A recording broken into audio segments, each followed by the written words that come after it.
Evening ஸ்நாக்காக நல்ல ஹெல்த்தியாக இந்த மாதிரி பேன்கேக் செஞ்சு கொடுங்க. கண்டிப்பாக உங்கள் பசங்க விரும்பி சாப்பிடுவாங்க. நல்ல ஹெல்த்தியான ரெசிபி. வீடியோவை ஸ்கிப் பண்ணாமல் ஃபுல்லாக பாருங்கள் ஃப்ரெண்ட்ஸ். நல்லா டேஸ்டியான வீட் பேன்கேக் எப்படி பண்ணுறதுன்னு இந்த வீடியோவில் பார்க்கலாம். ஸோ நல்லா ஹனி ஊற்றி நல்லா டேஸ்டியாக இருக்கும் சாப்பிடும் போது. ஸோ ஒரு மிக்ஸி ஜார் எடுத்துக்கோங்க. 1 கப் அளவுக்கு கோதுமை மாவு எடுத்துக்கலாம். 1/4 கப்லேருந்து 1/2 கப் வரைக்கும் நீங்கள் நாட்டு சக்கரை ஸ்வீட்டுக்கு ஏற்ற மாதிரி ஆட் பண்ணிக்கோங்க. ஃப்ளேவருக்கு ஏலக்காய் தூள் ஆட் பண்ணிக்கலாம். ஒரு பழுத்த வாழைப்பழம் ஆட் பண்ணிக்கோங்க. நெக்ஸ்ட்டு ஒரு முட்டை, ஒரு ஃபுல் எக் வந்து ஆட் பண்ணிக்கோங்க. நெக்ஸ்ட்டு ஒரு பிஞ்சில் கொஞ்சமாக சால்ட் ஆட் பண்ணிக்கோங்க. நெக்ஸ்ட்டு குக்கிங் சோடா கொஞ்சம் ஆட் பண்ணிக்கோங்க. அவ்வளோதான் ஃப்ரெண்ட்ஸ். மிக்ஸியில் இந்த மாதிரி நல்லா அரைச்சிக்கோங்க. ஸோ பால் தண்ணி ரெண்டுமே ஈக்குவல் போர்ஷனில் ஆட் பண்ணி இந்த மாதிரி கன்சிஸ்டன்சி இந்த அளவுக்கு வரா மாதிரி நல்லா மிக்ஸ் பண்ணி ரெடியாக ஒரு பவுலில் ட்ரான்ஸ்ஃபர் பண்ணிக்கோங்க.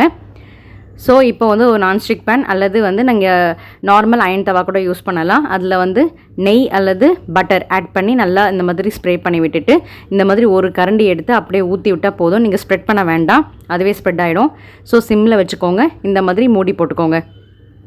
ஒரு 1 மினிட் இல்லை 1.5 மினிட்ஸில் நீங்கள் பார்த்தீங்க அப்படின்னா நல்லா பபிள்ஸ்லாம் மேலே வந்து சூப்பராக அடியில் நல்லா கலராக நல்லா வெந்திருக்கும். ஸோ அதை வந்து மெல்லமாக திருப்பி போட்டுக்கலாம். ஸோ பாருங்கள் கலர் எவ்வளோ சூப்பராக இருக்குது. ஸோ நல்லா சாஃப்டான குட்டி குட்டி பேன்கேக்ஸ் வந்து ரெடி. இப்போ வந்து பார்த்திங்கன்னா மேலே பட்டர் அல்லது கீ ஆட் பண்ணிக்கோங்க. ஸோ லைட்டாக ஆட் பண்ணால் போதும். ஸோ அகைன் நீங்கள் மூடி போட்டிங்க அப்படின்னா ஒரு 1 மினிட்டில் சூப்பரான பேன்கேக்ஸ் வந்து ரெடி. சூப்பராக இருக்கும். வீட்டில் வந்து ஹெல்த்தியாக வந்து பசங்களுக்கு இந்த மாதிரி செஞ்சு கொடுங்க. ஸோ அதே மாதிரி 2-3 பேன்கேக்ஸ் வந்து ஊற்றி ரெடியாக எடுத்து வச்சுக்கோங்க.